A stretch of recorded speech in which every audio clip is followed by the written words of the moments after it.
Audrey.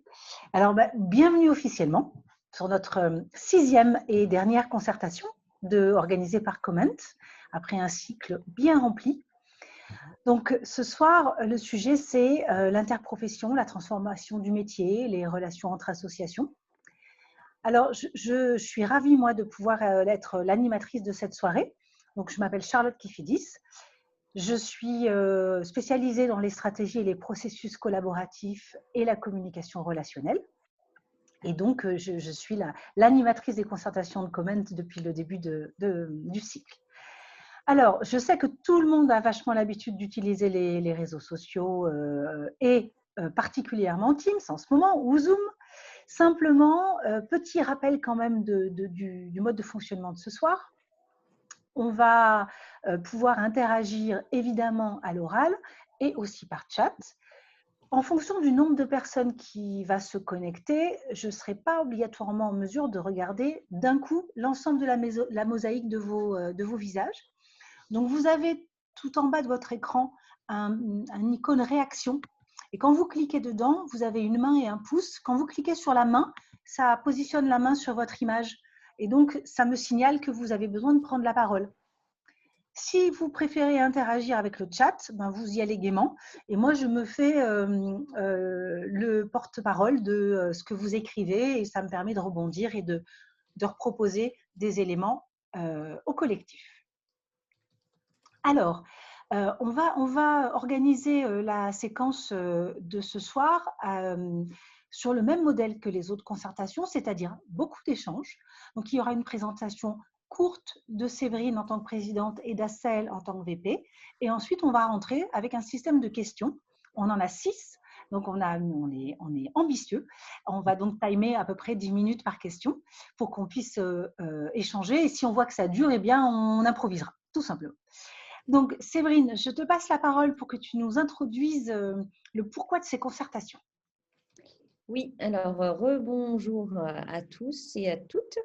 Alors, le pourquoi de ces concertations. Alors déjà, je suis ravie qu'on ait parmi nous des associations complémentaires à la nôtre ou plus spécifiques qui viennent se joindre parce que c'est exactement le but qu'on se donne, c'est-à-dire pouvoir voir comment nous, en tant qu'organisation un petit peu large, on peut donner un espace de réflexion et de coopération peut-être plus fort que ce qu'on faisait jusqu'ici pour que vraiment être utile à ce secteur et puis aux autres associations qui travaillent sur la chaîne de valeur de la communication en tout et partie. C'est vrai qu'on a cette particularité chez Comment de rassembler presque l'ensemble de la chaîne de valeur entre les agences, les entreprises, les indépendants, les étudiants.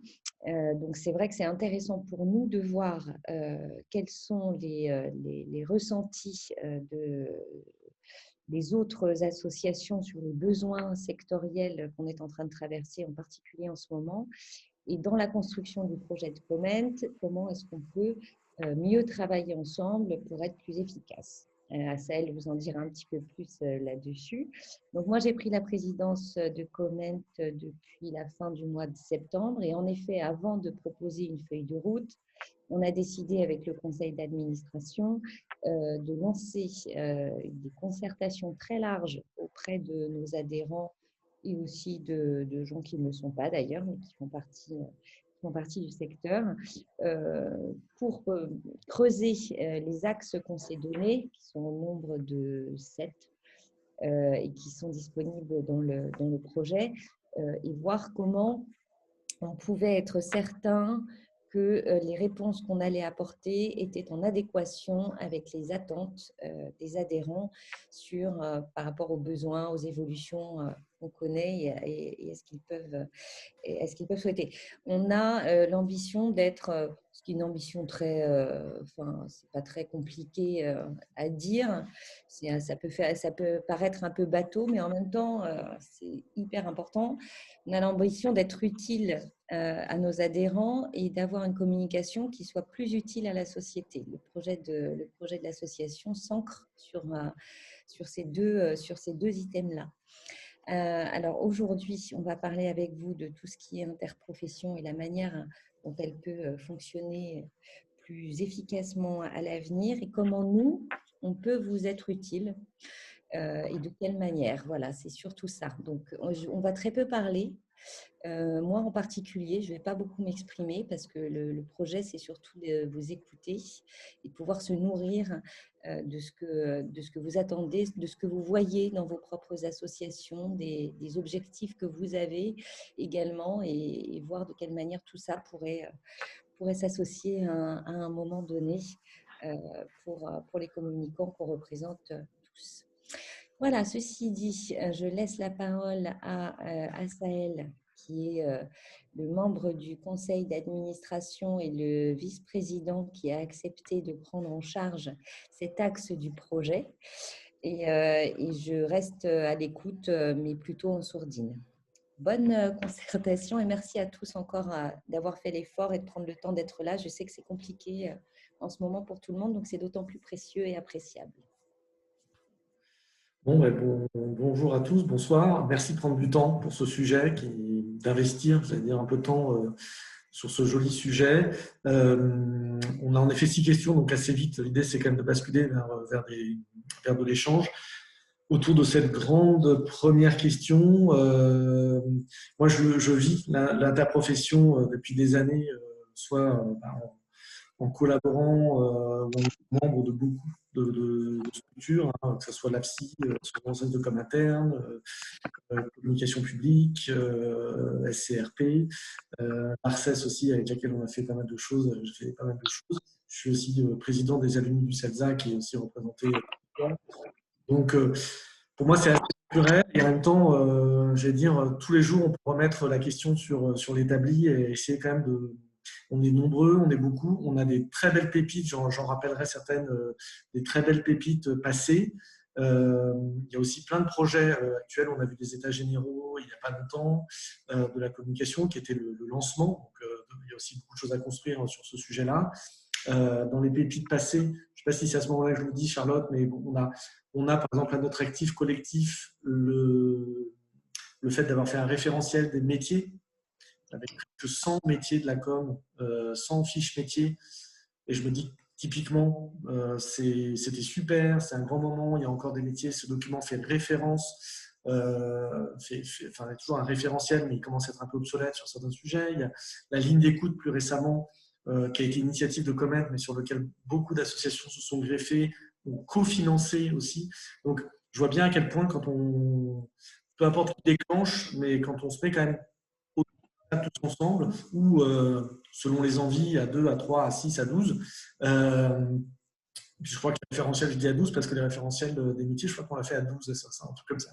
Donc, on peut quand même aller faire des choses très, très puissantes. Donc, j'ai ça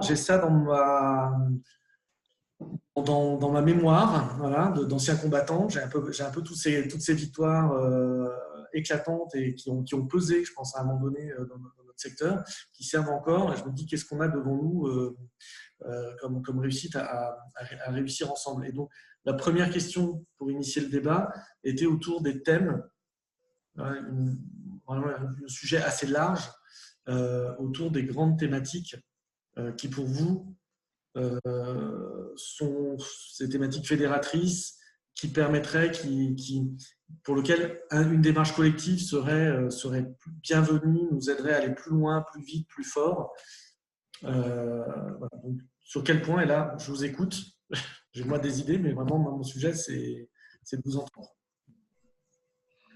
Merci Assaël. Allez, on démarre. Alors, c'est toujours le premier pour se lancer, c'est jamais toujours hyper simple. Est-ce que quelqu'un a envie de se lancer? Bon, je vais me lancer. Fabienne Ravassar. Fabienne. Bonjour à tous.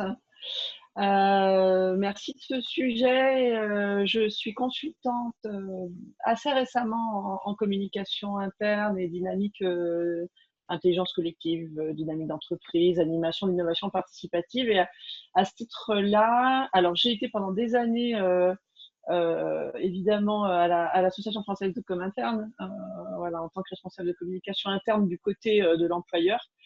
Et puis là récemment, donc j'ai rejoint Comment parce que cette volonté d'être utile, c'est vraiment quelque chose qui a fait écho chez moi. Et j'ai également adhéré, pour être complète, à Innovacteur, qui est l'association voilà, qui promeut l'innovation participative. Et du coup, je participe beaucoup à différents sujets, différents éléments de réflexion. J'échange beaucoup avec les adhérents de ces 3 associations-là. Et merci pour ce que vous faites actuellement chez Comment. Je trouve que ça ouvre tous les sujets de manière extrêmement complète, ouverte et démocratique. C'est chouette. Et ce qui en fait, pour moi, il y a un sujet qui me saute aux yeux, c'est celui qui est commun et qui est aussi un nouveau sujet de réflexion notamment sur tout ce qui va concerner l'implication des collaborateurs. J'ai évidemment un prisme très com interne, voilà, dans mon approche des sujets. C'est tout ce qui concerne la transition responsable des entreprises. Voilà, autour de la RSE, de la manière dont les communicants, par différentes actions, je ne sais pas lesquelles, pourraient être aidants, s'aider eux-mêmes déjà dans le rôle qu'ils doivent avoir eux dans cet accompagnement de la transformation des entreprises, mais aussi dans la mesure où l'entreprise est un écosystème complexe avec des partenaires, enfin voilà, on raisonne en partie prenante.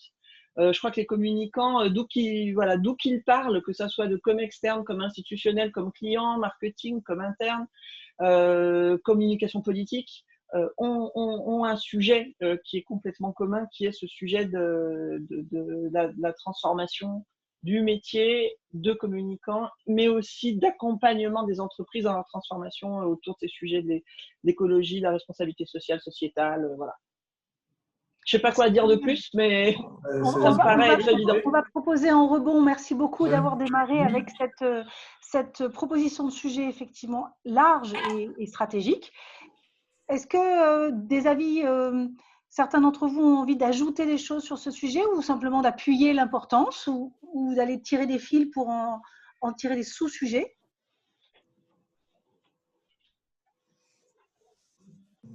Bienvenue à celles et à ceux qui se connectent aussi. Donc, on est en train de parler des thèmes qui sont des thèmes fédérateurs, qui seraient fédérateurs entre associations et qui permettraient de regrouper des initiatives, des forces vives. Donc, voilà.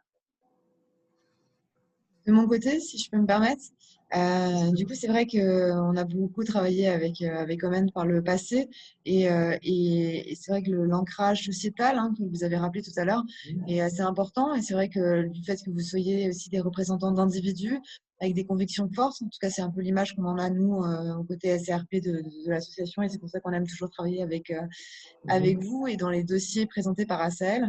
Il y a le premier, hein, l'un des deux, le référentiel des métiers de la communication, vu qu'on a un petit souci là, vu que c'est chez vous qu'est le nom de domaine et chez moi où est l'hébergement. Du coup, tu sais qu'il n'est plus en ligne, ASAEL, le site. Je sais bien. Du coup, il faudrait qu'on résolve ce sujet. Et globalement, peut-être que c'est vrai que c'est pas inintéressant qu'on remette ce chantier monstrueux en marche, parce que je crois qu'il y a une actualité, non Je trouve que alors en effet, ne le cherchez pas. J'ai fait un super teasing, parce que si vous cherchez le référentiel des métiers, vous ne le verrez pas. C'est ça, exactement. Mais c'est ça l'intérêt. Mais pour moi, il y a en effet, il y a des. C'est typiquement un quick win. Enfin, je pense que c'est quelque chose sur lequel on peut avancer, où il y a des métiers qui sont un peu, enfin, je ne vais pas dire intemporels, mais enfin, il y a des fiches qui sont simplement à nettoyer, à mettre à jour. Nos métiers, type, il n'y a pas de fiche métier sur le community management ou des choses comme ça, ou sur des. Il y a plein d'influence. C'est un truc à faire presque au niveau de la filière communication, je trouve, en fait, pour avoir.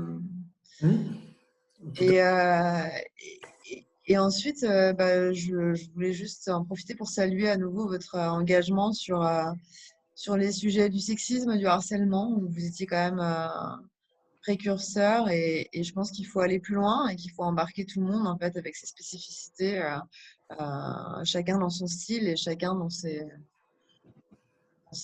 périmètres. Je pense qu'il faut continuer à travailler là-dessus ensemble. Oui, moi je suis tout à fait d'accord avec ce que dit Anne-Marie. Je suis toujours d'accord avec Anne-Marie de toute façon. Mais c'est vrai que bon, on a un problème, on ne va pas faire les autruches. Hein. On a un problème on est tous des associations. Il y a un rôle politique, il y a un rôle de représentation, il y a un rôle d'image. Donc, c'est vrai qu'on a tendance à travailler sur des sujets communs, chacun de son côté.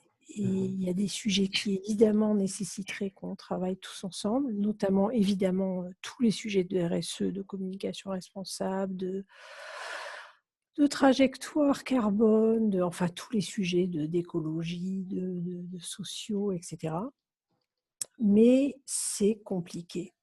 Donc, c'est vrai qu'on fait des choses en parallèle. Nous, on a fait une plateforme qui s'appelle Beyond, où il y a aussi plein de présentations de métiers avec des vidéos, des podcasts, etc., qui vient certainement enrichir, enfin, en tout cas, qui s'est fait en parallèle avec ce que vous avez fait. Il y a aussi un annuaire des métiers de la communication à la Fédération de la publicité. Bon, voilà, c'est vrai que voilà, moi, c'est un peu mon regret, mais en même temps, je crois que ça fait 10 ans que je suis à l'ACC. Donc aujourd'hui, malheureusement, je crois que c'est impossible de faire autrement. Soit on fait certains chantiers ensemble, effectivement, comme on a pu le faire nous, avec plein d'autres associations, ponctuellement, avec Comen sur la ligne d'écoute ou avec d'autres associations sur d'autres actions. Mais effectivement, je commence à un peu rendre les armes sur le fait de pouvoir faire une chose au nom de toutes les associations, en ce qui me concerne. Si je peux rebondir, Marie, est-ce que tu penses que c'est un sujet de difficulté de gouvernance, etc., ou qu'il y a même un sujet de nature? C'est-à-dire qu'en fait, en effet, là, dans les ensembles qu'on représente, il y a des gens qui sont des syndicats, des associations, etc. Est-ce que ça touche à ça, ou est-ce que c'est juste la vie? Est-ce que c'est juste la vie, l'organisation? Non, je crois que c'est beaucoup la vie. Je crois qu'on a tous des membres qui ont envie de s'investir dans des sujets et bien sûr, ils ont plus envie de s'investir dans des sujets passion, si je puis dire. Et du coup, c'est vrai qu'on a envie un peu de répondre à leurs demandes et de leur dire, bah oui, on va faire ce chantier, et oui, on va faire ce livrable, et oui, c'est nous qui allons être les papas et les mamans de ça, quoi. Pardon, je me déplace parce qu'il y a 2 réunions dans la même salle. Voilà. D'accord. Donc, je sais pas s'il y a une solution à ça. Ok. C'est presque un chantier en parallèle, je parle sous le contrôle d'Asaël, mais qui est de dire comment on fait pour bosser ensemble. Parce qu'il y a les sujets qui nous rassemblent, mais qui est de dire comment on crée des passerelles en termes de fonctionnement. Je ne sais pas si ça a déjà été abordé en détail. On l'a fait en mode projet, en fait. Il y a des projets sur lesquels on s'est mis, on a été plusieurs. Après, l'initiative, elle peut partir de l'un ou de l'autre. Et en effet, après, il faut que celui qui lance l'initiative considère qu'il y a un plus grand bénéfice à le faire à plusieurs que de le faire tout seul. Parce que c'est vrai qu'on fait aussi plein de choses les uns sans les autres. En fait. C'est pour ça que le sujet, c'est et sur les métiers, je trouve comme c'est très, très, très, très, très divers. Je me dis que là, il y a un intérêt, chacun dans ses spécialités, à le faire ensemble. Mais je comprends qu'il y a aussi plein de projets qu'on fasse seul. Je ne sais pas si je peux intervenir, Charlotte et Asel. Bonjour, donc Corinne Descours, j'ai un parcours de directrice de la communication. En fait, je me disais, au-delà des thèmes, il y a peut-être aussi dans le process à quel moment on peut faire des choses ensemble. Parce que finalement, il y a 3 bulles. Il y a la première bulle qui est tous les inputs, tout ce qu'on va produire, qui sont par exemple les référentiels des métiers, des choses comme ça. Et là, on peut se poser la question, est-ce qu'on peut le faire à plusieurs? Ou quand Entreprises et Médias avait fait quelque chose sur l'évaluation comment on évalue, je crois que Assel avait largement contribué, comment on évalue nos actions. Voilà, ça c'est la première bulle. La deuxième bulle qui est la vie de l'association, où là il y a du collaboratif, il y a de l'échange, et ça c'est propre à chaque association.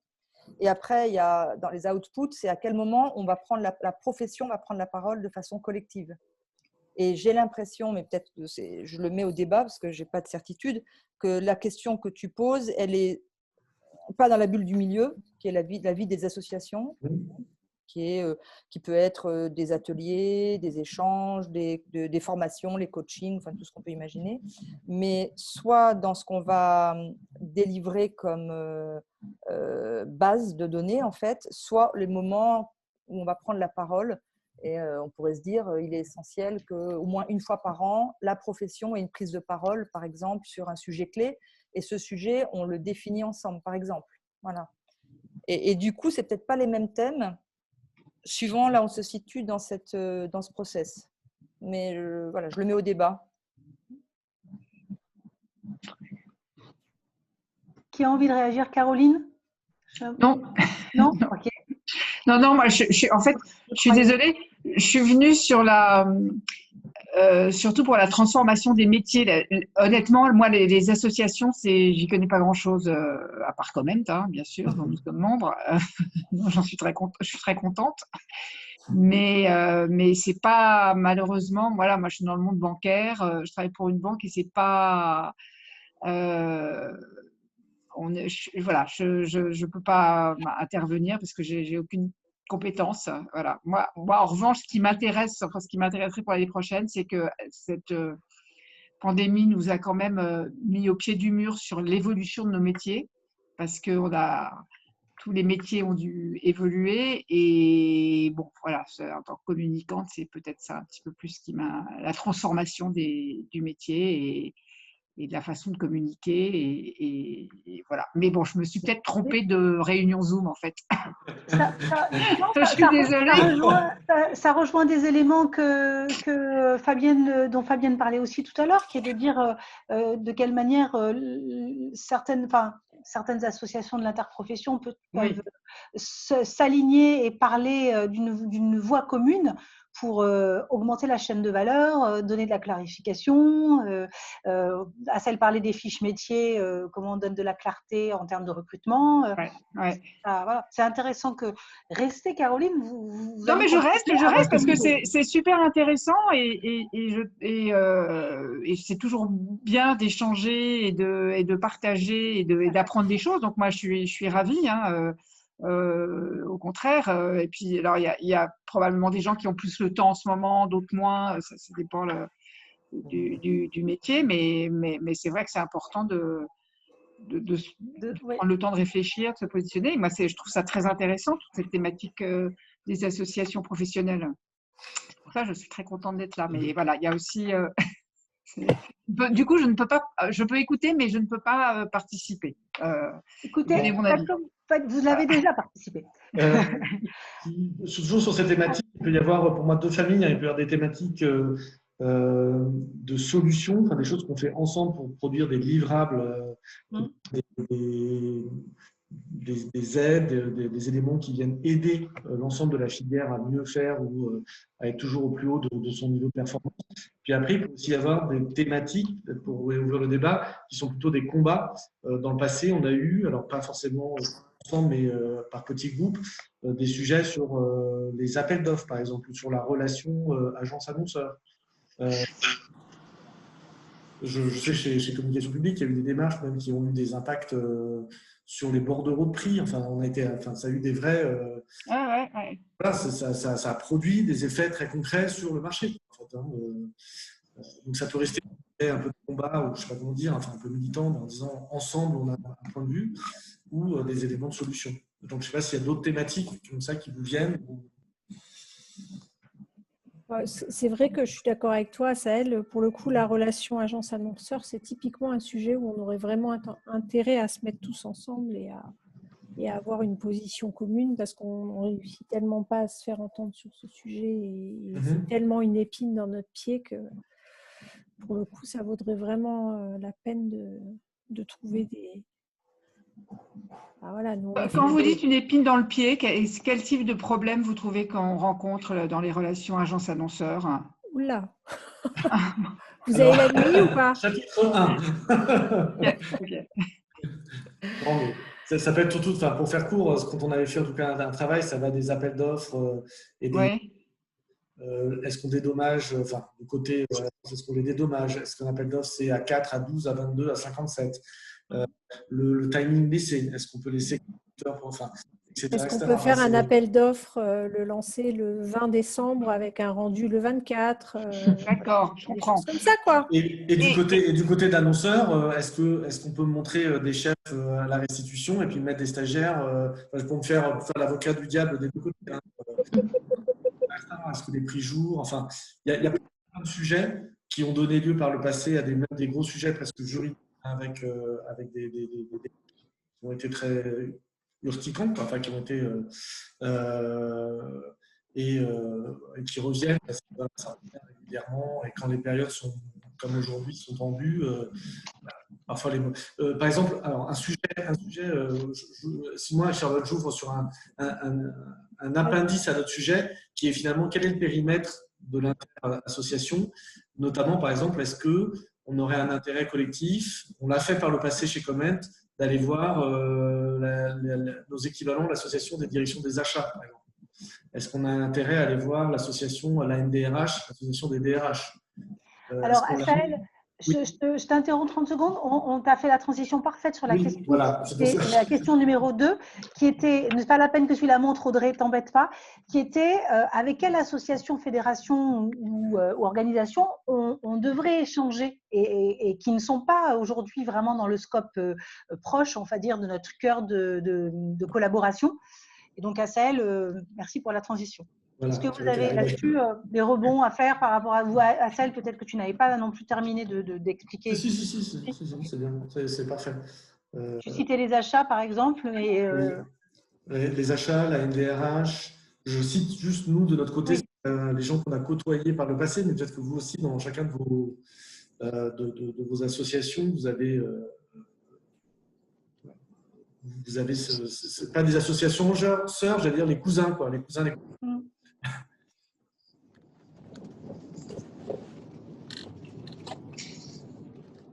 Qui a envie de réagir? Ce qui est compliqué, c'est que malheureusement, l'annonceur, il dicte un peu ses règles. Alors, il y en a qui se comportent bien, et puis il y en a, donc effectivement, une charte serait peut-être très utile, mais ça serait sans doute bien, et peut-être d'en faire un peu parler, parce qu'il y a c'est un peu comme partout, il y a des gens qui se comportent très bien. Après, effectivement, dans les très grosses boîtes, vous avez les achats, enfin, tout le monde un peu à sa propre règle. Mais il y a des choses qui ne se font pas, effectivement, et qui devraient, et que ça devrait être probablement un peu plus régulé. Mais au final, c'est vrai que si les agences, elles vont aller aussi essayer d'aller dans le sens du client. Je ne sais pas, honnêtement. Caroline, on ne va pas ouvrir le débat, à mon avis, je me permets, sur le sujet des annonceurs, parce que pour le coup, on voudrait plutôt être sur les grands thèmes. Donc, typiquement, le sujet de la relation agence-annonceur en est un stratégique. Typiquement, ce qui s'est dit tout à l'heure, RSE, pareil, il y a plein de fils derrière. Mais par contre, avec qui il serait bon de mieux s'associer ou de, en tout cas, créer des passerelles, même si ça ne vient pas que de Comment, ça peut venir d'une autre association qui est justement dans le cercle-là d'aujourd'hui. Si je peux me permettre d'intervenir. Des annonceurs, peut-être? Comme des annonceurs, des choses comme ça, je sais pas. Ça, ça reste encore... Merci, Caroline. Ok. Elena, vous vouliez dire quelque chose? Oui, moi j'avais été complètement bluffée par, vous l'avez déjà mentionné, mais par l'initiative de Comment contre le harcèlement, la ligne d'écoute. Enfin, c'est un vrai cas d'école, ce qui a été fait il y a quelque temps sur ce sujet-là, cette espèce de best practice. Est-ce qu'on peut... et j'ai cru comprendre, donc il y avait plusieurs associations qui étaient intervenues conjointement dans cette initiative. Je ne sais pas si quelqu'un peut m'éclairer. Parce que là, est-ce qu'il n'y a pas des fils à tirer en termes de bonnes pratiques sur ce type de sujet? Pour moi, c'est en effet initiative, et encore une fois, c'est une initiative Comment, mais ensuite, on a été chercher des associations sœurs, elles ont contribué, elles ont diffusé l'information, elles ont financé. À un moment donné, Oui. tous les sujets ne nécessitent pas du financement, mais celle-ci, elle mérite, enfin, elle avait besoin de financement. Et donc, il y a des acteurs, des agences, des structures, voire même des freelances qui ont apporté un peu d'argent, puis il y a des associations qui ont mis aussi de l'argent dans la démarche. Donc ça, c'est typiquement le genre de Martin. Enfin, comment on peut copier-coller, enfin, est-ce qu'il y a d'autres sujets sur lesquels on pourrait copier-coller Parce que là, c'est le sujet qui a fait l'occasion. Pardon. Oui. Moi, je pense à Sahel que dans ce cadre-là, si on fait des outils comme ça, il faut les délogoter. C'est-à-dire qu'il ne faut pas que ce soit la ligne d'écoute Comment. Oui. Tu vois, il faut que ce soit des choses qui aient des noms génériques et qu'effectivement, on puisse financer ensemble, mais qui ne soient pas rattachés à l'une ou l'autre des associations. Sinon, c'est un frein, à mon avis. Ok, je comprends. Ouais. Je comprends, c'est une bonne remarque. Est-ce que, par exemple, pour vous, pour moi c'est important, mais je ne suis pas sûr que ce soit l'intérêt, est-ce que, par exemple, la dimension académique, là on parle des associations professionnelles, est-ce qu'il y a des académiques dans le secteur? Il y a une société française des sciences, de l'information et de la communication qui rassemble les labos de recherche dans le monde des SIC, donc de nos métiers. Est-ce que, par exemple, ça, vous pensez que il y a un intérêt ou bien trop différent, pas le bon timing, pas assez concret? Est-ce que typiquement dans notre chaîne de valeur, le monde, je ne parle pas des écoles, parce que nous on les a en tant qu'adhérents, les écoles, elles sont présentes en tant qu'adhérentes chez Comment et pour nous elles font partie de beaucoup de nos groupes de projets, mais carrément les académiques. Moi, je suis Claude Foucault, du SINAP, le Syndicat national des attachés de presse et des conseils en relations publiques. Je pense qu'on a déjà on a un exemple comme ça que tu connais bien à Sahel qui fonctionne très bien, qui est le référentiel de la mesure, DRP, qui est logoté par tout le monde, mais qui s'appelle le référentiel tout simplement. Excusez-moi, je ne sais plus quelle intervenante tout à l'heure parlait de mesure, je ne sais plus si c'est Fabienne ou Caroline. C'est Corinne. Pardon. Donc, on a un référentiel de la mesure qui s'adapte à beaucoup de métiers, puisque c'est un référentiel qui fait appel à la créativité. Ça, je crois que c'est vraiment un bel exemple de travail en commun qu'on peut mettre en avant. Et puis, là, je suis sûre, c'est Caroline tout à l'heure qui parlait des meilleures pratiques et des différents métiers et de l'évolution de nos métiers. Nous, les attachés de presse, on a été très, très fortement impactés par l'évolution des métiers. Et dès 2014, il y a 6 ans, on a produit un livre blanc sur évolution ou révolution DRP. Donc, on travaille depuis plus de 6 ans sur ce sujet-là et on peut apporter nos travaux sur les sujets d'évolution des métiers puisqu'on y travaille depuis longtemps maintenant. Et en permanence, puisque notre métier bouge très vite, très très vite et de façon continue. Ok Claude, merci pour le coup, bien noté. Oui Sandra. Voilà, donc moi je suis la présidente de l'association des responsables des communicants de l'enseignement supérieur. Donc je suis Sandra de l'ARCES, voilà. C'est pour ceux qui ne connaissent pas, il faut faire l'acronyme à Sahel. Oui, je sais bien. Donc, moi, effectivement, la relation avec les académiques m'intéresse parce que c'est une extension assez naturelle de nous, ce qu'on fait déjà à l'ARCES. Donc, c'est vrai que je suis un petit peu partie prenante sur ce sujet-là. Mais plus globalement, et je passerai la parole à Anne-Marie Patard, qui est vice-présidente de notre association, qui est également avec nous ce soir. Depuis plusieurs années avec Sahel, mais sur sa partie occurrence cette fois, nous travaillons sur l'Observatoire des métiers de la communication dans l'enseignement supérieur. Donc, c'est vrai que si on décidait de mettre en place une espèce d'observatoire un peu transverse de la communication, on pourrait également apporter notre pierre à l'édifice.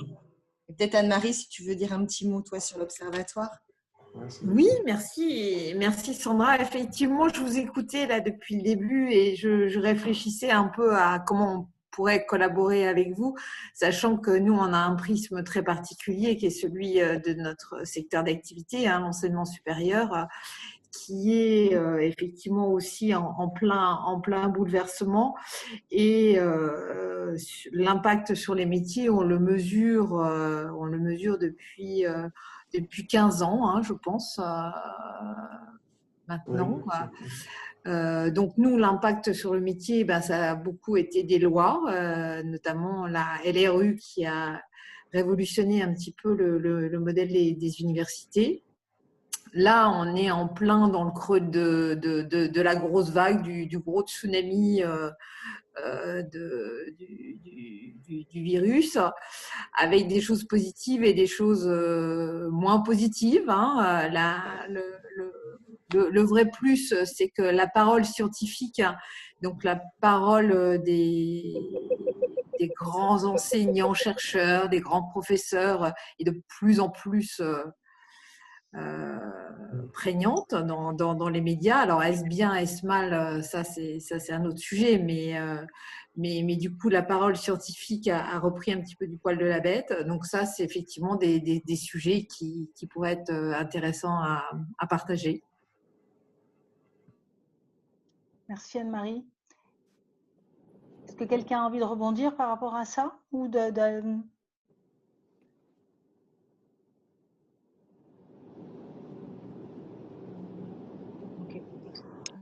Enfin, moi, je veux dire qu'on est tous d'accord sur l'évolution des métiers, en tout cas. Oui, c'est ça.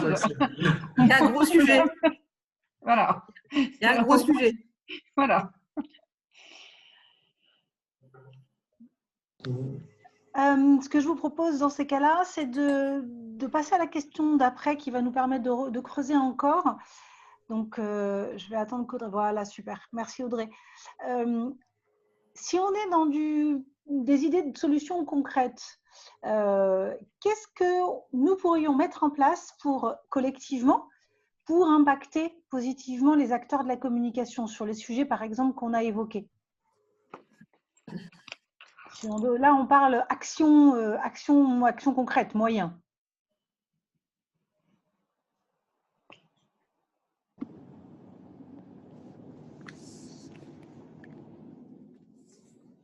Si on se parle de l'évolution des métiers, alors le référentiel, effectivement, c'était quelque chose d'intéressant, mais aujourd'hui, on est beaucoup au partage d'expérience.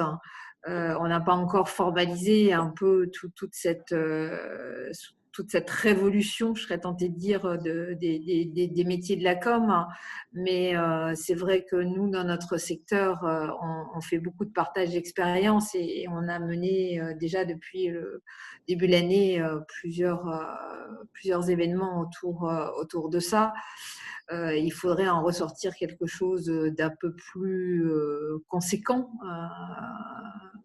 Je pense que l'observatoire que nous allons lancer, d'ailleurs à Sahel, ça me permet de te dire que je vais bientôt te contacter pour l'observatoire des métiers de la com et de la gestion de la crise, parce que c'est aussi un élément qui aujourd'hui notre quotidien. Hein. Gérer la communication, c'est gérer la crise.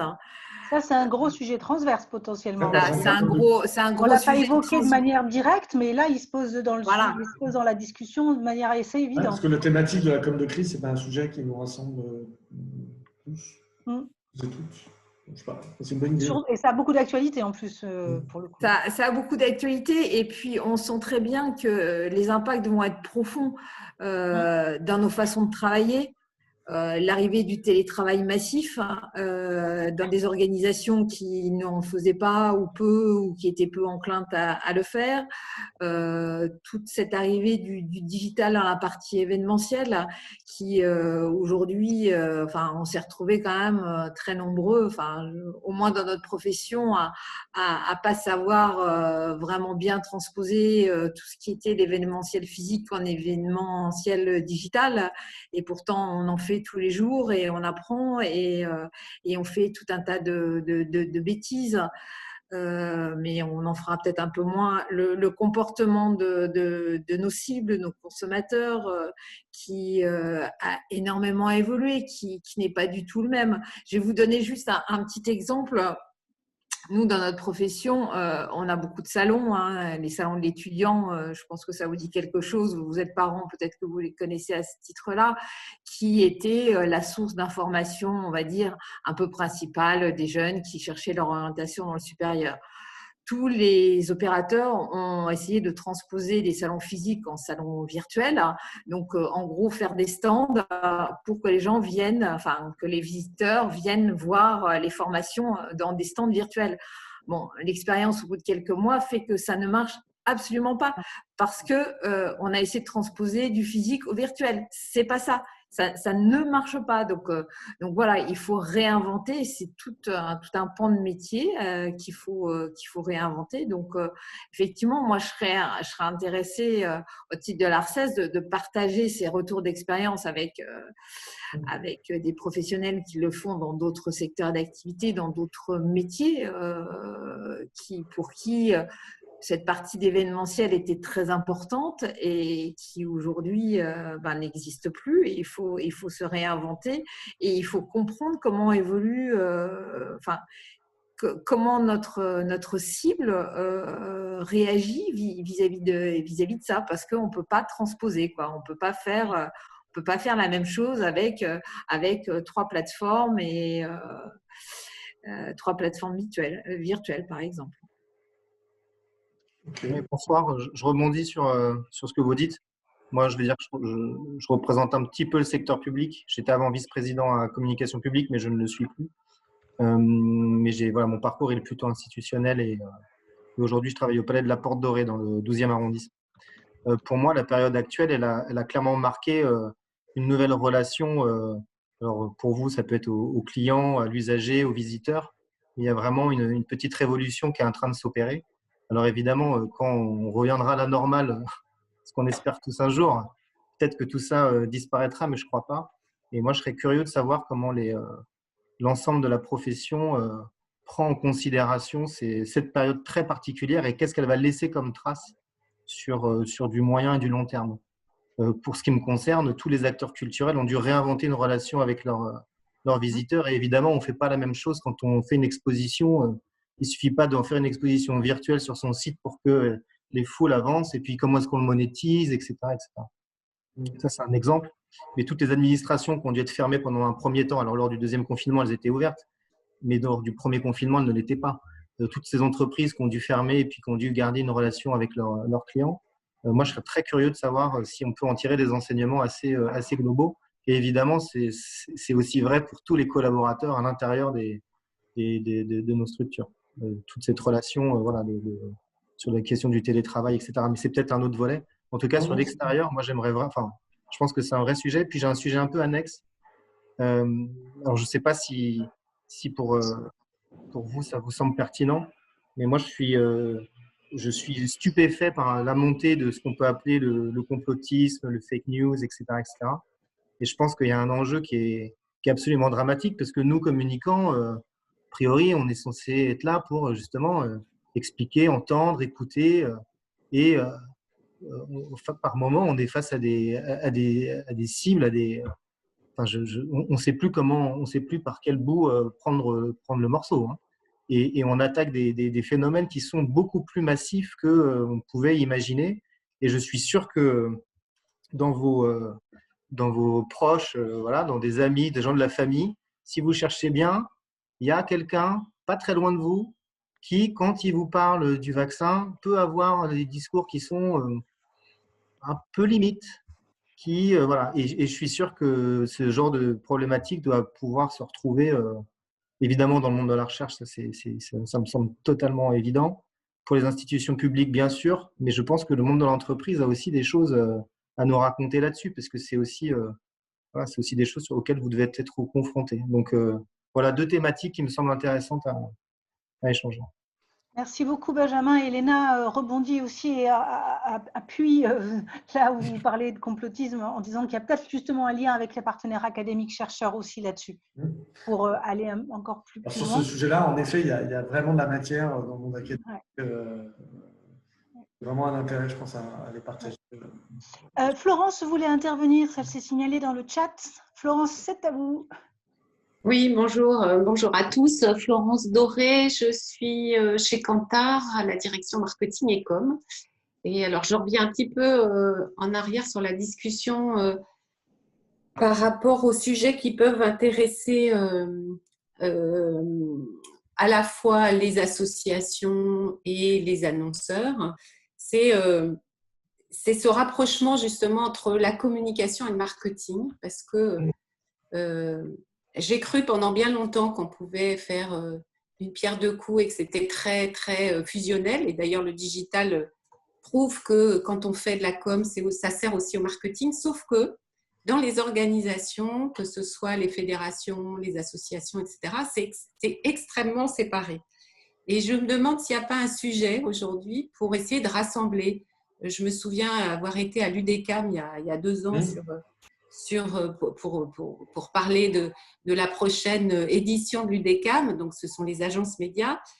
Et le sujet, c'était les femmes. Et je leur ai dit, bah, tiens, il y a un sujet qui pourrait être intéressant, c'est les femmes dans la communication, qui souvent sont un peu derrière monsieur le CEO.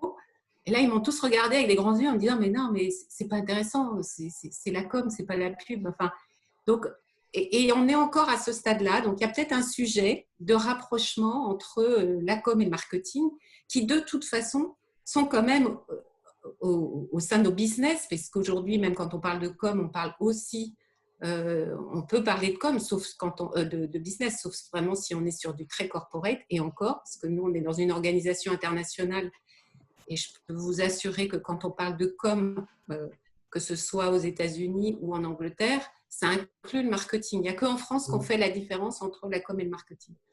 Donc voilà, donc c'est un sujet. Après, je ne sais pas s'il peut vous intéresser, mais en tout cas, je le pose ce soir. Non, c'est une bonne et nous, dans notre secteur, marketing est un gros mot. Il ne faut surtout pas dire qu'on fait du marketing parce que c'est sale, c'est sale. Bah oui. Sauf que les anglo-saxons, ils sont moins… Bien sûr. Voilà. Pour eux, c'est la même chose.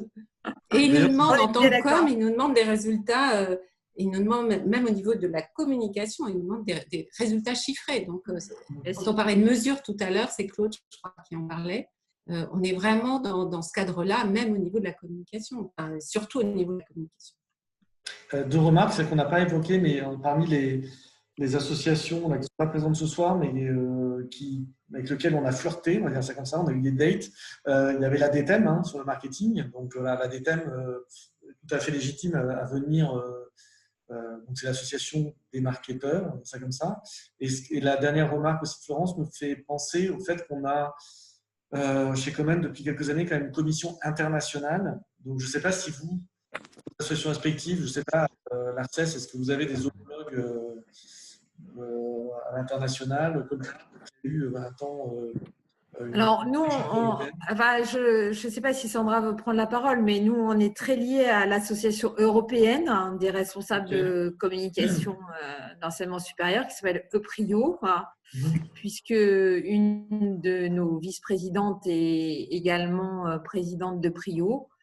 Et donc, oui, nous, on a notre pendant européen qui fonctionne un peu comme nous, et on a même des adhésions conjointes.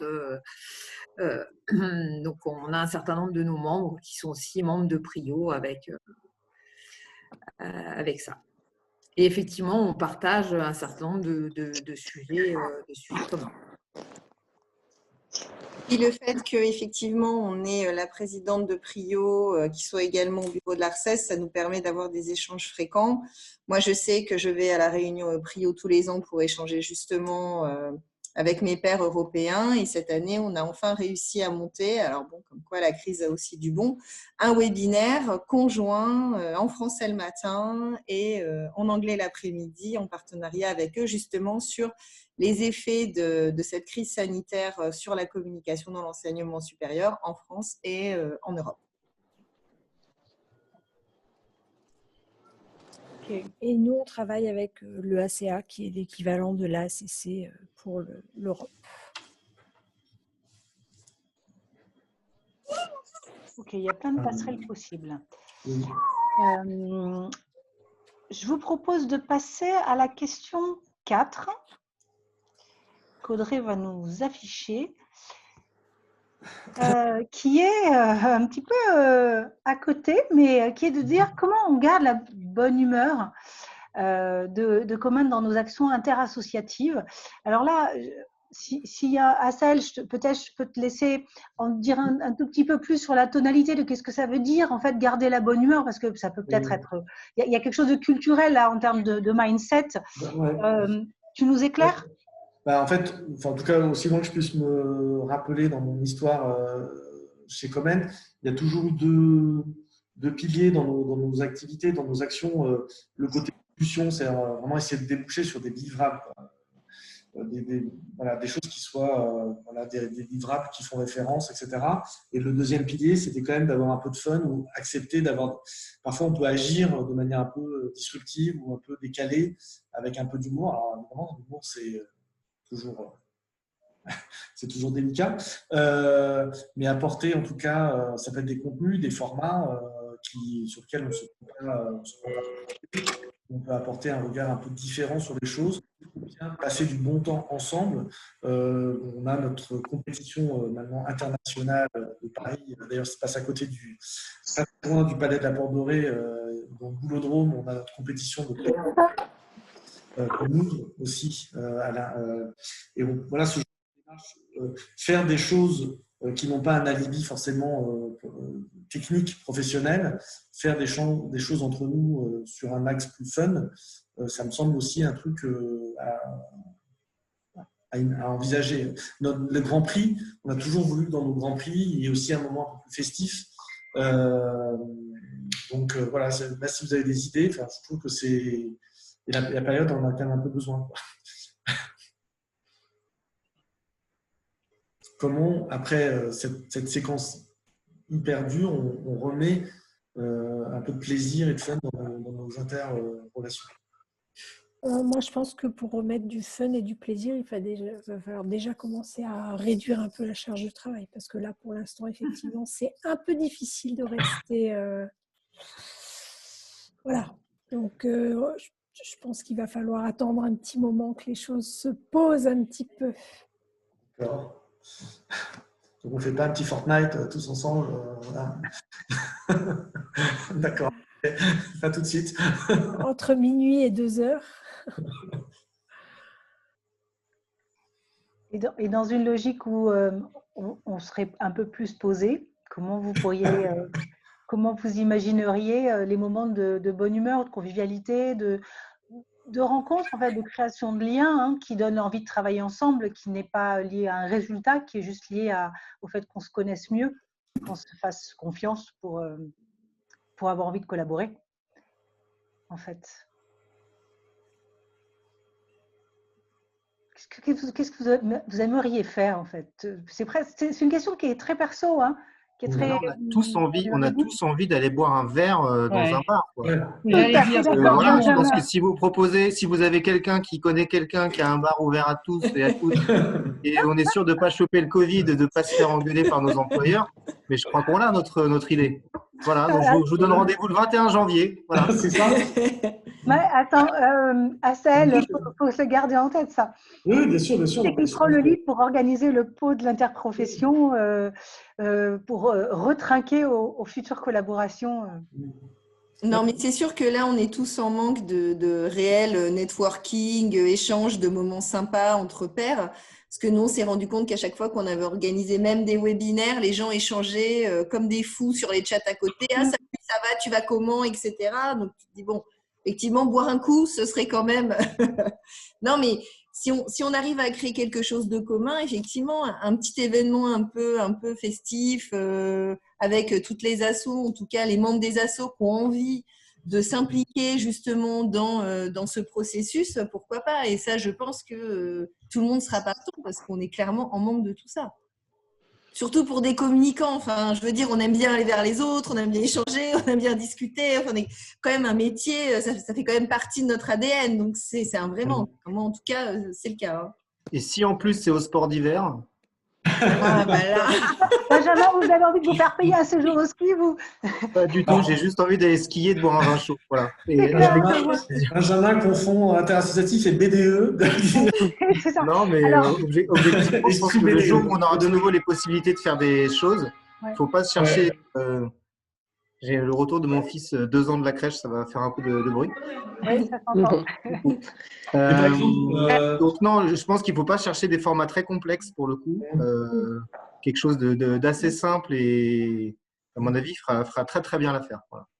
Et tant pis si c'est à part. J'ai un petit exemple. On a fait la semaine dernière un petit webinaire avec la direction qui parlait à tous les collaborateurs du groupe et donc avec une chatroom ouverte. Et bon, alors ça a évoqué les résultats, les machins, les trucs. Ils parlaient vraiment de l'avenir du groupe, quoi. Et la seule question que les mecs posaient, c'était bon, bah alors, et le lien social, c'est pour quand? C'est-à-dire que c'était vraiment la seule chose qui les préoccupait, c'était de savoir quand est-ce qu'on va se revoir, quand est-ce qu'on va faire la fête, quand est-ce qu'il y aura du… C'était se revoir qui leur manquait, quoi. C'était la question qui revenait tout le temps. Donc, ça manque vraiment à tout le monde, quoi. Effectivement, c'est boire un coup sans masque. Et voilà. Alors, c'est pas forcément pour tout de suite, mais c'est ce qui manque. C'est le seul truc dont on a envie, quoi. C'est vraiment ça. Question très directe à Benjamin. Est-ce qu'il va y avoir une animation sur l'esplanade du Palais cet été ou pas? Vous allez refaire les food trucks Ça s'appelle Poisson Lune à Sahel. Toi qui es mécène du Palais, tu devrais. Oui. Franchement, Assaël, tu es privé de vin chaud. Poisson Lune, voilà. Poisson Lune, sauf contre-indication, réouvrira en mai et vous êtes les bienvenus. C'est donc au pied du monument et voilà, il y a Spritz et compagnie et une programmation musicale et autres. Donc de mai à septembre. Voilà. Et Corinne positionne aussi carrément une soirée avec toute la profession. Oui. J'aimerais intervenir, c'est Frédéric du… Oui, Frédéric. C'est Frédéric du SINAP parce que je dois rentrer dans une autre réunion, je suis désolée. C'est juste en quelques mots, j'ai pu entendre, mais je ne pouvais pas participer parce que c'était très compliqué, j'étais dans ma voiture.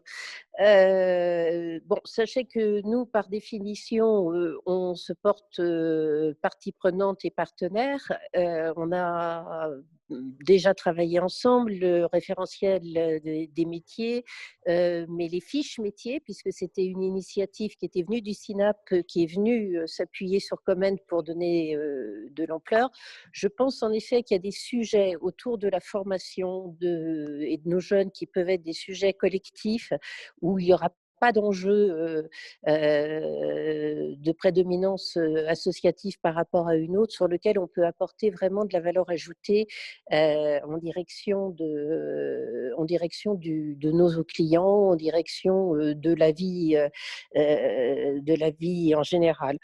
Donc, nous, on est prêt à retravailler sur un certain nombre de sujets, on est prêt à partager aussi un certain nombre de choses que nous mettons en place pour nos adhérents à l'instant T, qui peuvent être ouverts. Je pense qu'il serait bien, dans un secondant, on a vu qu'il y avait des envies, donc ça serait peut-être bien en effet qu'on arrive à les lister d'une façon plus fine.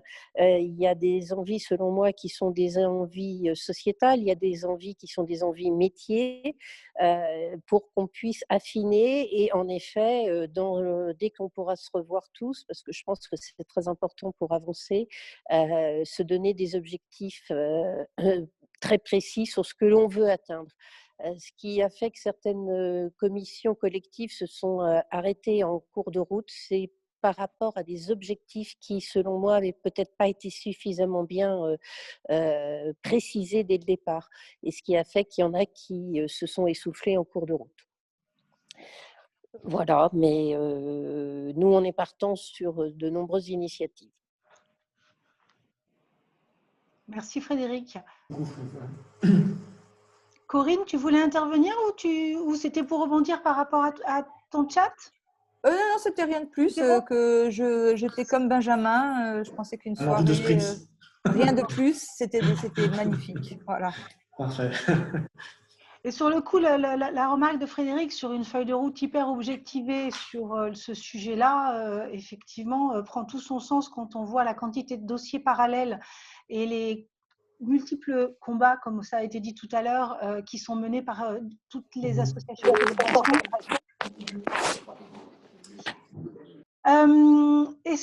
Alors, je vous propose de passer à l'étape d'après, qui est, alors, on reste dans la bonne humeur et la convivialité dans notre chat en live,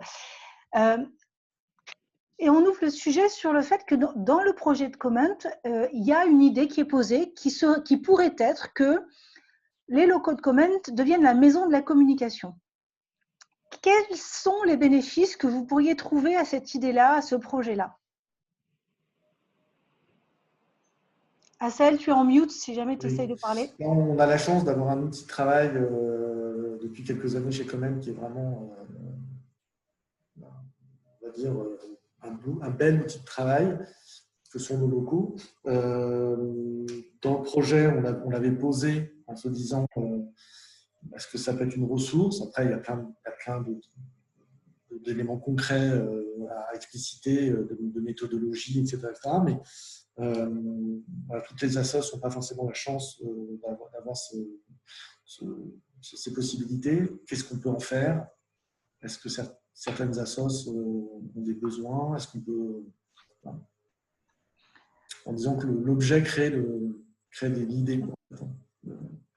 Fabienne pose la question de qu'est-ce que c'est la maison de la communication, mais justement, d'une certaine manière, c'est la question qui est posée, c'est-à-dire, et s'il y en avait une, ce serait quoi?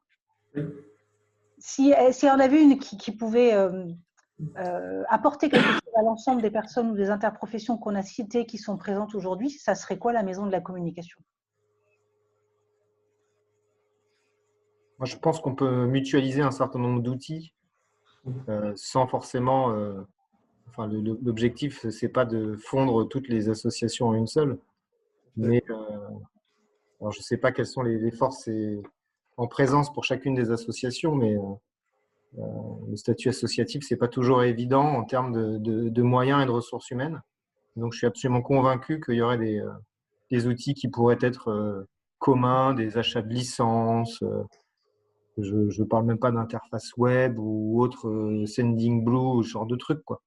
Mais moi, je suis sûr que sur un volet purement outil, et puis mettre aussi en commun des loyers pour avoir des espaces plus sympas qui permettent d'accueillir du monde quand on a le droit d'accueillir du monde, ça me semble effectivement intéressant. Ce serait vraiment, là, à ce stade, j'imaginerais quelque chose peut-être de purement opérationnel, sans forcément une ambition autre. Mais voilà. Et puis, ce serait l'endroit rêvé pour faire nos fameux apéros. Il y a des mètres carrés à Sahel? Oui, bien sûr. Enfin, après, il y a des mètres carrés, il y a des mètres carrés de réception. En termes de bureaux, on en occupe déjà une partie. Après, il y a déjà de mémoire des bureaux qui sont sous-loués. Un peu de bureaux, on peut appeler ça en flex office, enfin, déjà. Oui. Mais voilà, en tout cas, il y a salle de réunion, salle de… Voilà. Oui, c'est ça, une grande salle. Dans notre salle d'apparat, on peut, dans sa version complète, on peut monter à plus de 50, 60 personnes quand même, en mode conférence. Donc, nous, par exemple, pour prendre avec ma casquette à l'UNI du CELSA, on a déjà loué l'espace Comment pour accueillir des étudiants, des choses comme ça. C'est central, enfin, encore une fois, hein, c'est central. C'est situé où? Rue de la Boétie. Donc, oui, c'est rue de la Boétie, oui, d'accord. Voilà, c'est quand même au cœur de Paris. Après, voilà, il y a tout un truc à inventer, à construire, hein, mais c'est aussi une manière de dire aux associations, voilà, c'est aussi une manière de donner quelque chose. Alors, il y a des éléments qui ne sont pas donnables, enfin, qui peuvent être nécessairement, comme tu disais, Benjamin, du partage de coûts, mais l'idée aussi de se dire il y a une sorte de cadeau. En tout cas, Comment peut aussi apporter quelque chose aux associations qui sont soit sans bureau fixe, ou sans, je sais pas, enfin, sans… Non, mais nous, on est régulièrement en recherche de locaux pour des formations ou d'autres types d'événements. Donc, c'est vrai que, voilà, clairement, ça peut nous intéresser. Anne-Marie, n'est-ce pas? Cherche mètre carré désespérément. Non, mais c'est… Oui, effectivement, ça pourrait être, ça pourrait être très intéressant, quoi. Après, je vois, moi, que quand même, plus on est physiquement proche, plus, comme par hasard, on trouve des trucs à faire ensemble, quoi. Un truc quand même un peu magique, quoi. C'est ce fameux lien de connexion et de confiance qu'on crée parce qu'on se, on se fréquente. Oui, c'est ça, se fréquenter. Voilà.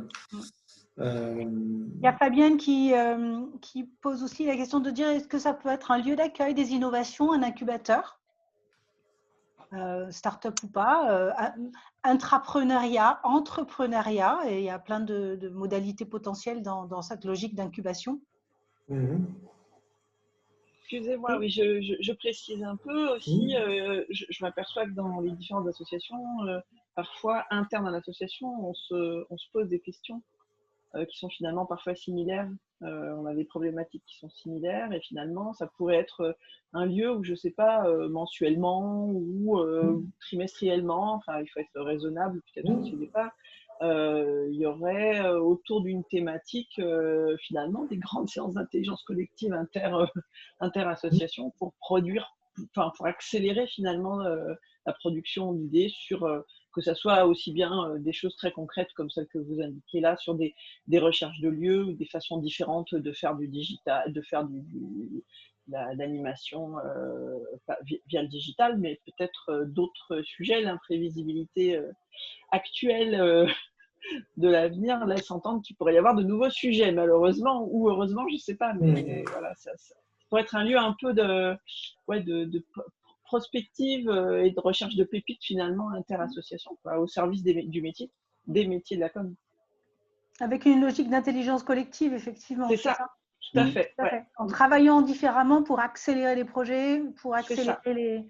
Mais du coup, pas voilà, sur des thématiques qui seraient vraiment précisées, problématisées finalement,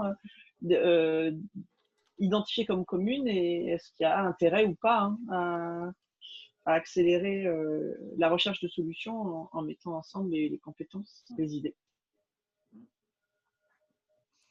En parallèle de nos échanges, il y a quand même Corinne et Benjamin qui avancent ardemment sur la soirée. Donc, il faut savoir que… Donc… il y en a qui bossent, quoi. Ça va, Benjamin. Où est votre combinaison de ski années 80, Benjamin? Non, je ne fais pas ça. Je sais. Non, le point que je voulais préciser, c'était de se poser la question, est-ce que ça valait le coup qu'une fois par an, la profession prenne la parole? Alors, vous allez me dire vers qui ça intéresse, mais… sur soit une tendance, un chiffre, un sujet, enfin, je ne sais pas. Voilà. C'est-à-dire que le fait de se réunir soit associé à une prise de parole forte de la profession. Moi, j'ai une question à ce sujet. J'ai cru, parce que comme mon parcours est institutionnel, j'ai cru pendant longtemps qu'il n'y avait que dans le public qu'on ne prenait pas au sérieux la question de la communication, son expertise, etc., etc. Et en fait, j'ai l'impression que ce n'est pas spécifique à la communication publique. Est-ce que vous partagez… personnellement, moi, je ne le vis plus aujourd'hui dans mon métier, mais je l'ai vécu un certain nombre de fois. Et je voulais savoir si c'est quelque chose qui était partagé, c'est-à-dire…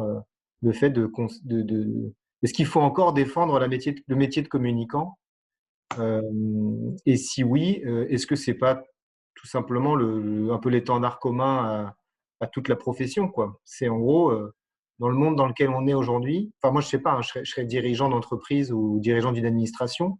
Je pense que la personne que j'embaucherais avec le plus d'attention, c'est pas pour nous jeter des fleurs, mais je crois que ce serait vraiment la personne en charge de la relation avec le client, les usagers ou ce qu'on veut, quoi. Donc, en gros, le directeur de la com ou le directeur des publics, quoi. Et voilà, je ne sais pas si c'est quelque chose qui est partagé par vous, mais voilà, je me dis que ça peut peut-être être un étendard qui est finalement pas très complexe. Voilà. Et en même temps, peut-être que ça montre aussi notre faiblesse. Et est-ce qu'il faut l'afficher en tant que tel?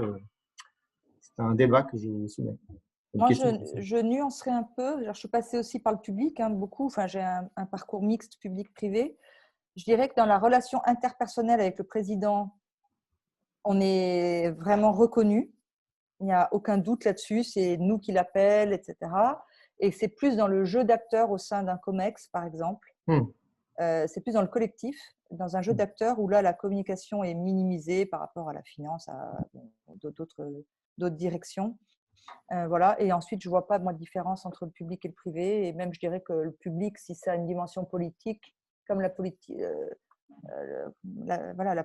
politique, c'est la chose publique, c'est public.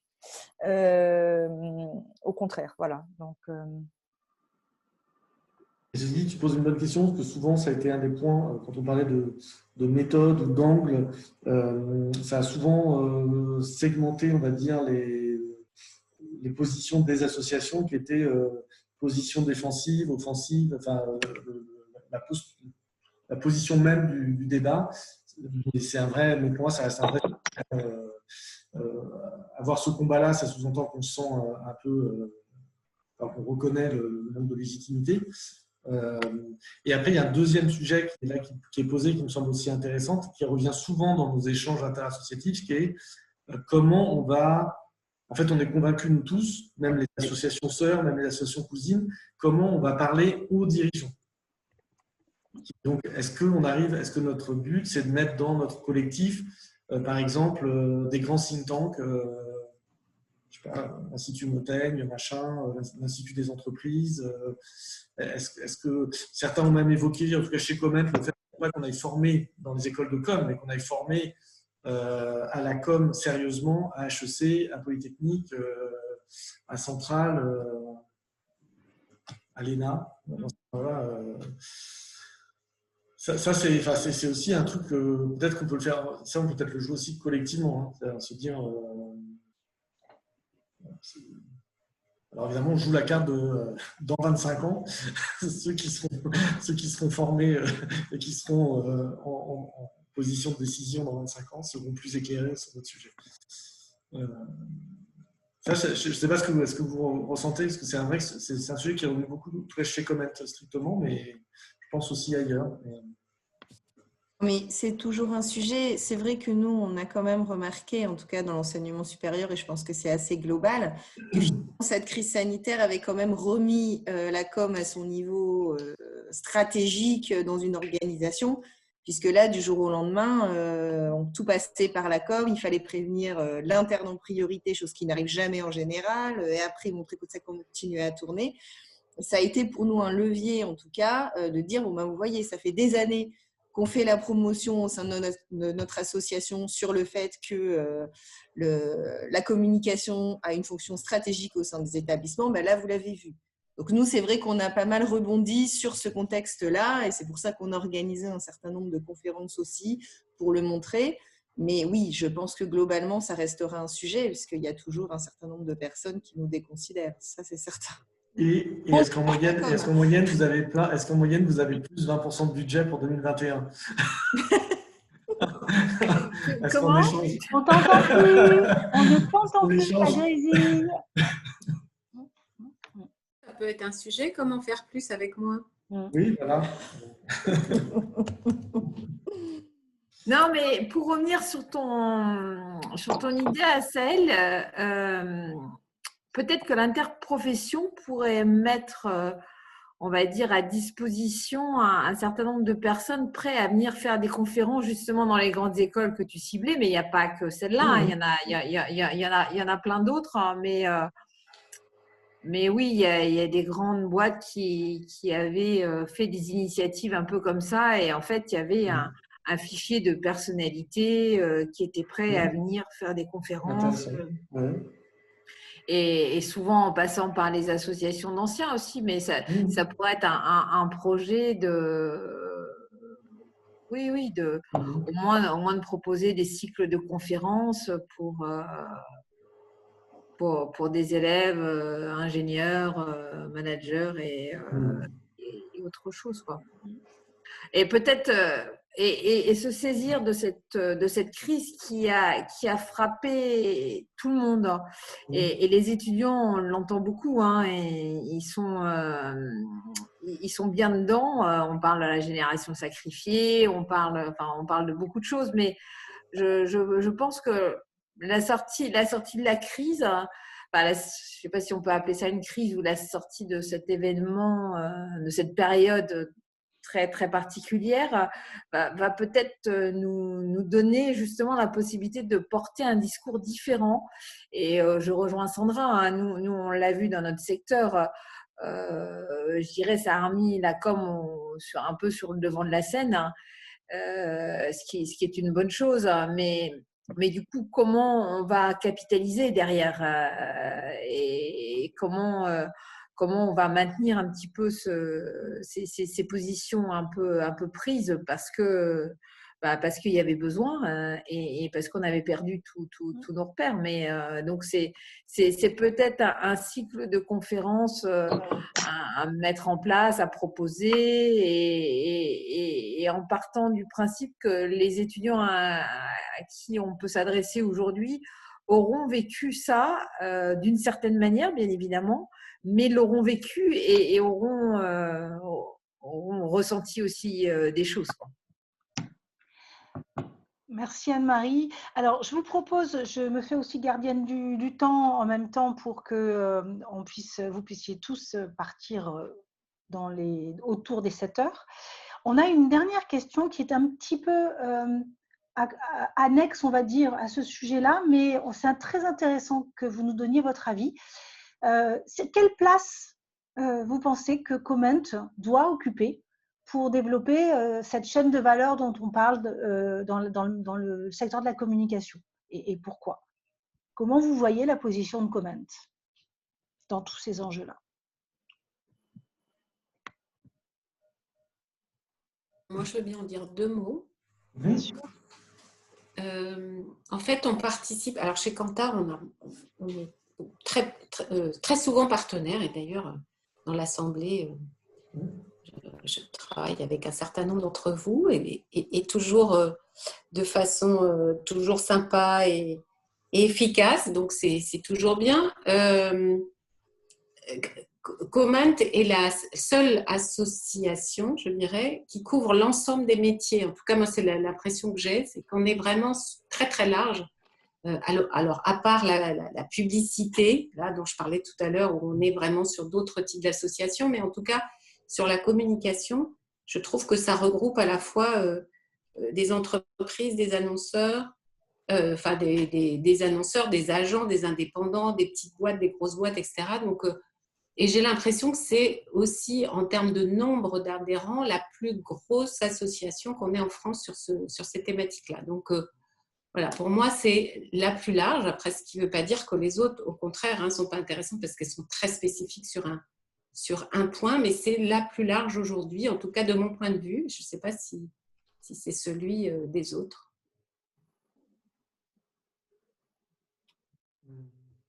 Moi, en tout cas, je dirais que c'est Comment et Asael qui ont déjà pris l'initiative de cette visio, quoi. Donc, peut-être que cette place, elle est entre guillemets déjà prise, et tant mieux. Déjà, nous faire se rencontrer et échanger, avoir des premières, des premières pistes de travail, c'est peut-être ça la place de Comment, c'est de favoriser ces échanges-là si l'association en a envie, bien sûr. Et que Asael, si j'ai bien compris, c'était dans un peu ta délégation. Donc moi, j'aurais tendance à dire cette place est entre guillemets prise, et tant mieux, et profitons-en. Comme ça, c'est Asael qui travaille, et puis nous, on file des idées comme ça. Non, mais non Quand non, on mais c'est très bonne idée. En mode facilitateur. Exactement. Non, mais le sujet, par exemple, tout à l'heure, c'était intéressant. La ACC a pointé, pour me faire même l'avocat de diable, mais la ACC a pointé à un point en disant attention, initiative versus propriété des projets, s'accaparer un projet, brander un projet? Est-ce que même pour mettre les pieds dans le plat, donc on a la question de nos grands prix. Hein, ce sont les grands prix Comment. Beaucoup d'associations sont partenaires. On se dit que ce partenariat pourrait être plus riche, plus fertile, plus fécond, plus inclusif, pour prendre un mot à la mode. Mais voilà, est-ce qu'il faut, par exemple, sur un sujet comme ça, la place de Comment soit plus, qu'on accepte de dire bah, c'est les grands prix de la com, voilà, point, et que bon, après il y aura un sujet de qui finance, qui machin, etc. Mais, qui organise, c'est des heures et des heures, des dizaines et des dizaines et des centaines d'heures carrées. Mais oui, pour me faire l'avocat du diable, comment on peut faire plus? Et donc dans ce cadre-là, quel peut être le rôle de Comment? Nous, on adorerait qu'il n'y ait qu'une organisation qui fasse un grand prix. Hein. Parce qu'il y a une stratégie de CIBI, donc tous les médias en font, toutes les associations en font, et que ce soit pour les agences ou les annonceurs qui présentent des dossiers, c'est ingérable. Donc, dans le rêve, ce serait évidemment. Mais... Ce soir, notre événement était en compète avec les prix EFI, qui avaient lieu au même moment. C'est pour ça que Marie de la ACC était en ubiquité.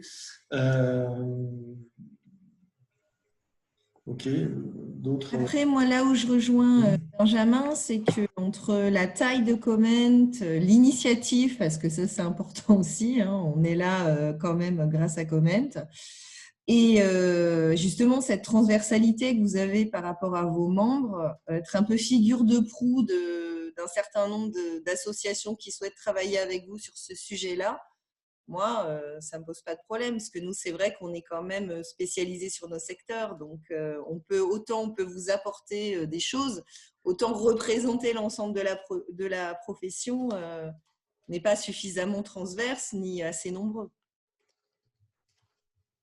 Donc, nous, on vous suit complètement. Hein.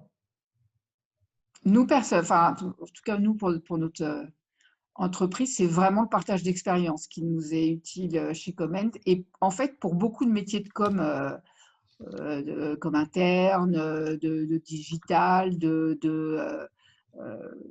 langage, donc on n'est pas dans beaucoup d'associations, mais justement parce que si c'est trop monofilière, voilà, on peut pas, toute la com peut pas être dans 10 000 associations, c'est pas possible. Mais du coup, avec Comment, ce qui est bien, c'est que c'est assez large, c'est assez transversal, et pour nous, pour le partage d'expérience, c'est formidable. Donc voilà, c'est comme ça qu'on l'utilise et voilà, et pour être très honnête avec vous, à part notre boss qui est au club des annonceurs, le reste, on n'est pas dans d'autres associations. Hein. Ok, merci. Alors, sauf si quelqu'un a envie de rajouter quelque chose qui n'a pas dit pour le moment, on arrive quasiment à la fin. Donc, est-ce qu'il y a une dernière remarque ou un commentaire ou un ajout? Je regarde l'équipe. Non. Moi, juste un truc, alors c'est vraiment pour revenir vraiment très très loin en arrière, quand vous avez parlé des appels d'offres. Ouais. Il se trouve que j'étais tête de file pour réaliser un appel d'offres pour Kantar pour la France en termes d'agence RP. Je l'ai fait le plus consciencieusement possible, mais je ne peux pas dire que je l'ai fait le mieux possible. C'est-à-dire que je suis partie d'une page blanche. Voilà, en imaginant comment ça pouvait se passer. Mais s'il y avait un process, des bonnes pratiques, moi je suis tout à fait oui. Alors nous, on a été accompagnés d'un acheteur pour la première fois, donc c'était aussi complètement nouveau. Mais voilà, s'il y a des bonnes pratiques, je pense que ce soit, j'ai entendu l'aspect agence ou probablement que les annonceurs n'étaient pas… Mais en fait, ils ne savent pas forcément, parce que ça arrive une fois tous les… on ne remet pas une agence RP en compétition tous les ans, ce n'est pas vrai. C'est tous les 3 ans, 4 ans, 5 ans et voilà. Et donc, on n'a pas l'habitude et donc, c'est aussi compliqué pour l'annonceur. Laurence nous confirme que ça existe. Je n'ai pas vu. C'est dommage parce que je ne savais pas. Mais bon, j'espère avoir bien fait quand même. Alors, je vous propose de passer à au petit élément de conclusion, parce que tous les participants commencent à partir tout doucement, et donc il faudrait quand même que vous entendiez les 2-3 next steps qui sont importants. Donc, cette concertation, comme on le disait tout à l'heure en intro, clôture un cycle. Il va y avoir mi-décembre une concertation avec le conseil d'administration qui va permettre de finaliser tout ce cycle. Et il y aura la même démarche donc avec le conseil d'administration. Et ça va aboutir en janvier, à partir du mois de janvier, à une présentation des feuilles de route et de la feuille de route générale de Comment. Il y a une adresse qui a été créée qui n'a pas comme objectif de ne durer que pour la concertation, qui a vraiment comme objectif l'envie de s'installer. Donc, elle est affichée, cette adresse, c'est contribution au pluriel @com-and.fr. C'est une adresse qui sera diffusée de toute façon et qui est utilisable si vous avez envie, en dehors de tous les liens que vous avez déjà avec les personnes que vous connaissez dans l'association, de communiquer, de partager des bonnes pratiques, de donner des idées, parce que ça vous traverse comme ça et c'est important de le faire tout de suite, sinon on oublie. Donc, n'hésitez pas à l'utiliser pour entrer en relation avec l'équipe. Laurence, je te passe un petit… Alors, il y a Laurence et Asaël. Donc, soit Asaël, tu donnes un petit mot sur comment tu as senti, parce que c'est quand même ton thème. Et Laurence, je te laisse conclure en mode final. Ok, moi, merci beaucoup, parce que ça remplit sa fonction, c'est-à-dire, quelle que soit son expérience, on a toujours des angles morts, ça me confirme, ça me conforte dans cette idée-là, qui que l'on soit, aussi vaste et son vieillage, son expérience, on a des angles morts, et quand on les confronte qu'il y avait d'autres angles de vue sur les choses, ça les complète. Et donc, c'était vraiment l'objectif de compléter, consolider éventuellement, ouvrir d'autres trucs auxquels on ne pensait même pas, venir gratter aussi éventuellement là où ça peut être notre zone d'inconfort, etc. Donc ça joue pas pleinement le rôle. Je vous remercie beaucoup. On va maturer, on va repartager, on fera des boucles, et puis à un moment donné, on arrêtera de réfléchir pour faire. Parce que quand même, le sujet, c'est… Moi, en tout cas, je souhaite vraiment, dans les premières semaines de la rentrée, avoir au moins un projet à soumettre à l'interprofession, un truc pas trop ambitieux, peut-être c'est le référentiel métier, peut-être c'est autre chose, un truc pas trop ambitieux qu'on puisse concrètement faire ensemble. Ce sera encore le meilleur moyen de voir si on y arrive. Oui, Benjamin, on ira boire un coup. Oui, et non, complètement. Je n'oublie pas le Spritz, le club du Spritz, je n'oublie pas. Et peut-être tôt, essayer de faire un truc assez tôt, puis ensuite un autre printemps. Merci à Saël. Merci. Laurence, petit mot de la fin avant qu'on se quitte. Oui, tout petit. En fait, moi, je suis arrivée un peu en cours de route parce que je finissais une autre visio. Hein, c'est le sort de nous toutes et tous là en ce moment. Moi, je pense que oui, en fait, Asaël, tu as raison, on va y arriver, hein, parce que c'est dans l'ADN de Comment de toujours travailler avec les autres associations. On a depuis des années lancé, soutenu des projets, l'idée des projets, et voilà, et ça fait longtemps que ça nous démange, et voilà, je pense que Comment aujourd'hui renoue avec cette tradition des grands projets collaboratifs et communs. Donc, moi, ça me va bien, et j'ai trouvé que toutes vos interventions étaient super intéressantes et complémentaires. Donc, mais moi, je suis aussi d'accord pour aller boire un coup. Hein. Spritz, c'est une chose là. Je veux même bien boire une bière si vous voulez. Je suis partante pour tout. Merci Laurence. N'hésitez pas à continuer parce que là, aujourd'hui, il y a plein de choses qui vous sont venues à l'idée, guidées par Charlotte et Asaël, mais vous allez peut-être avoir d'autres idées qui nous intéressent. Donc, n'hésitez pas à nous les envoyer sur contribution, ou à appeler Asaël, ou à nous appeler chez Comment, hein, bien sûr. Moi, je peux aussi les recevoir et puis les communiquer après à Asaël. Mais n'hésitez pas à continuer à phosphorer. S'il y a d'autres choses qui vous arrivent, on sera content de recueillir toutes vos idées pour les repartager après.